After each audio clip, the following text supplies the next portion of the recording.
Life is a chain. I have heard many interpretations of what life is, most of them as vegetables, but never to iron. To understand how the process of life rolls, we must first explain the myth about the fates that spin the tangle of our lives. And to be more accurate, the thread of the skein of life is different from life. The fates, or moirai, do not spin the events of our lives when we are born, they only prepare the thread of our lives. The word spin includes the preparation process of the thread that is put in the loom. To understand it better, let's see who the three fates were. There is Clotho, that represents the present in the lives of people, and is considered to be the oldest and the most important of the other two.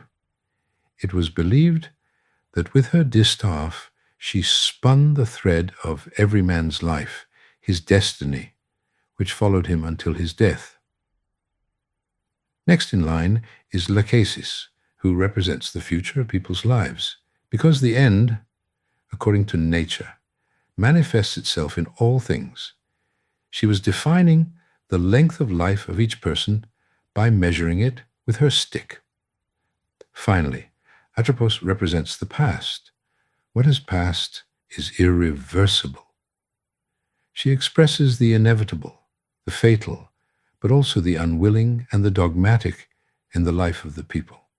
She was the smallest sister and the most ruthless of the three, and she was cutting down the lives of people with her terrible scissors without hesitation, while Clotho was turning the thread of life, and Lachesis measured it.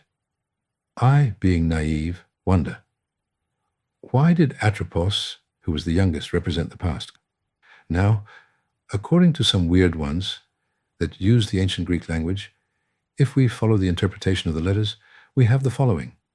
For the word gnetho, spin, Genesis, shas game, of a new man, shas ni, expressing the advent, sepsilon, of the divinity, theta, coming from the universal space, omega.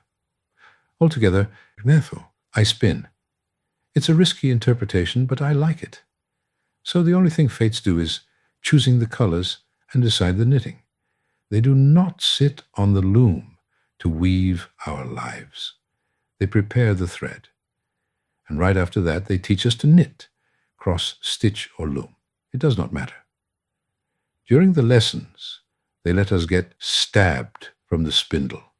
Of course, they are not only present at our birth, but throughout our lives, since they can cut the thread whenever they wish. Is it clear? We are the ones who are knitting our lives from the skein that the fates have chosen and prepared for us. Now, if we make a very tight waistcoat, it's our own fault, and we are the only ones to blame. Jokes aside, life is not about knitting. It's much harder. It has to do not with a spur, but with an anvil. In the fire of life's every day, we forge rings that match and complete the chain that characterizes us. The only strange thing is that these rings are stuck together, and that adds to the chain of our lives a continuity and a direction. We always look to where the chain that we are forging turns. The chain can't point to one direction and then suddenly change and point towards another. We need to make many intermediate links that will gradually correct the course concerning where we want to go. One example is our decision regarding our studies. Link by link, we set the course. Let's say I want to become a doctor, and as I get ready for the next link, I decide to change direction. In this case, I should start creating the appropriate links that I must add to the existing chain so that at some point later, I can reach the new destination. The same goes for everything. Life is a chain. We build ring by ring with many intermediate links to be able to turn the chain if we wish. I have embezzled the idea of the chain from an initiatory script that actually states Every man's action in his earthly life resembles a link in the chain of his worldly life, a sensitive link that in every step reminds the individual of his act or oblige him to perform a series of other actions that can consume and occupy the time of a lifetime. What karma and which destiny are we therefore talking about? Karma means we are not in a position to change the continuity and not our immediate future. If you sleep in Athens in the evening, you can't wake up in London. If you get into your car and drive to Thessaloniki, you can not get to Patra unless you change your course. So, we shouldn't expect changes to happen in our lives unless we forge them, ring by ring. Let's have another look in the same process because, my dear friends, the same thing happens in bigger groups. If a country has built its own chain, it must follow the same way as well. In this case, though, we should also change the craftsmen who are preparing the rings. But to do so, proper training is required, education and culture that is.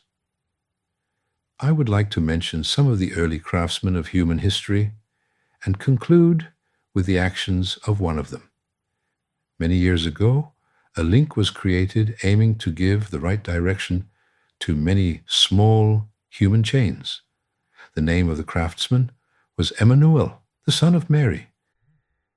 We move within this set of life's processes and try in every way to escape and live differently. Nothing begins here, nothing ends here. But do we have any idea where the current link, if we look at the whole chain of life, as a link leads us? P.S. Life begins with the cut of the umbilical cord and ends with the cut of life's yarn.